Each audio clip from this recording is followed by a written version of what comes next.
Aduh bang, kenapa? Perutnya sakit ya? Kamu belum ya? Udah berapa lama belum Halo dokter, konstipasi pada anak alias sembelit kayak anak tadi sering banget bikin orang tua panik. Yuk kita bahas bareng gimana cara menanganinya dengan tepat.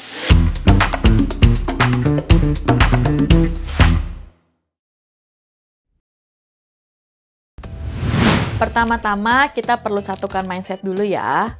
Sekitar 95% kasus konstipasi pada anak itu fungsional. Artinya, nggak ada kelainan organik seperti penyakit Hirschsprung, malformasi anorektal, atau celiac disease. Yang organik jarang banget, cuma sekitar 5%. Walaupun fungsional, tetap aja bisa ganggu kualitas hidup anak dan bikin orang tua stres. Bayangin aja, anak susah BAB, feses keras, sampai trauma ke toilet karena sakit, pasti berat banget. Sebelum lanjut, kita udah pernah bahas nih soal peran serat pada konstipasi anak di video sebelumnya. Buat yang belum nonton, klik link di sini ya. Intinya, asupan serat melebihi kebutuhan harian nggak terbukti efektif buat konstipasi fungsional. Jadi, yuk kita fokus ke pendekatan yang evidence-based aja. Pertama, kita bahas diagnosis dulu ya. Untuk anak di bawah 4 tahun, kita pakai kriteria ROM 4. Anak dikatakan mengalami konstipasi fungsional kalau ada minimal 2 gejala ini dalam 1 bulan. Pertama, BAB kurang dari 3 kali seminggu. Kedua, anak suka tahan BAB. Ketiga, nyeri atau mengejan berlebihan saat BAB. Keempat, feses yang besar yang bisa bikin toilet mempet. Atau ada massa feses besar yang bisa diraba di rektum. Kalau anaknya sudah di atas 4 tahun, kriterianya sedikit berbeda ya. Selain gejala-gejala yang tadi, kita juga perlu perhatikan apakah ada minimal 1 episode inkontinensia feses per minggu, alias anak ngumpulin feses. Dan kita juga harus pastikan gejalanya nggak cocok dengan irritable bowel syndrome.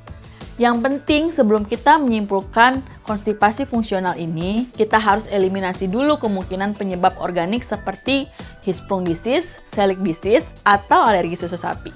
Jangan buru-buru kasih obat ya sebelum kita yakin kalau ini kasusnya fungsional. Sekarang kita masuk ke penata laksanaan. Langkah pertama, disinfaksi feses dulu. Kalau feses sudah menumpuk, harus dibersihkan dulu sampai tuntas. Baru setelah itu lanjut ke terapi maintenance minimal 2 bulan supaya nggak gampang kambuh. Apa obat pilihannya? Untuk lini pertama, kita bisa berikan polyethylene glycol atau Macrogol 3350. Dosisnya untuk disinfaksi adalah 1-1,5 gram per kilogram berat badan per hari selama 3-6 hari. Setelah itu, dosis maintenance-nya 0,5 gram per kilogram berat badan per hari. Lanjutkan maintenance selama 4 minggu, kecuali pup jadi cairan bening. Studi menunjukkan PEG ini aman digunakan sampai 6 bulan ya. Efek sampingnya minimal, paling cuma kembung atau mual ringan. Di Indonesia, PEG lebih dikenal sebagai Macrogol 3350 dan biasanya tersedia dalam bentuk saset. Campurkan bubuk dalam saset dengan air terlebih dahulu, sesuai petunjuk pada kemasan. Tapi jika anak nggak suka rasanya, cairan ini juga bisa dicampurkan ke dalam jus loh dok. Kalau PEG nggak bisa diberikan, kita bisa gunakan laktulosa sebagai lini kedua. Dosisnya 1-2 gram per kilogram berat badan per hari. Bisa dibagi 1-2 kali sehari. Dengan dosis maksimum 40 gram per harinya. Efek samping biasanya berupa kembung atau kram perut ringan. Laktulosa ini tersedia dalam bentuk sirup dan rasanya manis. Intinya, pilih laksatif osmotik yang paling sesuai dengan kondisi anak dan ketersediaan obat di daerah kita. Sebelum kita lanjut pembahasannya, dokter udah tahu belum tentang fitur My Patient, fitur baru di Alomedica?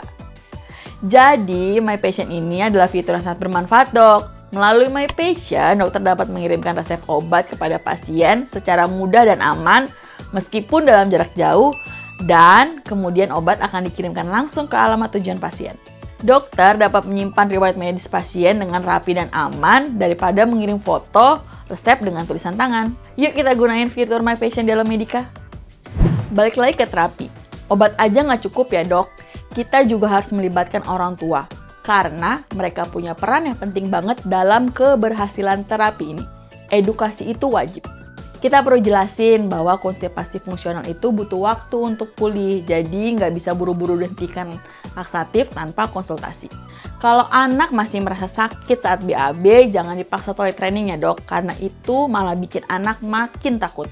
Modifikasi perilaku juga nggak kalah penting dok.